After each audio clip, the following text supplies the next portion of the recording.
বিসমিল্লাহির রহমানির রহিম। কিরাই শক্তি, কিরাই বল। খেলাধুলায় অংশগ্রহণ করুন, মাদক মুক্ত সমাজ গড়ুন। আগামীকাল 20 জুন 2025 রোজ শুক্রবার বিকাল 3 ঘটিকায় মরহুম আবুল কালাম কন্ট্রাক্টর স্মৃতি সংসদ কর্তৃক আয়োজিত দ্বিতীয়বারের মতো আয়োজিত gold cup football tournament 2025 final খেলা অনুষ্ঠিত হতে যাচ্ছে। স্থান মধ্যম চরবর্মা সাঙ্গু নদীর পাড়, চন্দনাইশ, চট্টগ্রাম। উক্ত ফাইনাল খেলায় যে দুটি দল অংশগ্রহণ করবেন: চন্দনাইশ থানার অন্তর্গত পশ্চিম বরকল আব্বাস ফকির পাড়া ফুটবল একাদশ বনাম সাতকানিয়া থানার অন্তর্গত পূর্ব আমিলিশ ফুটবল একাদশ।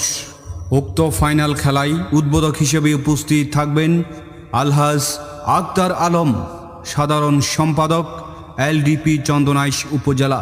প্রধান অতিথি হিসেবে উপস্থিত থাকবেন এম আইনুল কবির, সভাপতি, এলডিপি চন্দনাইশ পৌরসভা।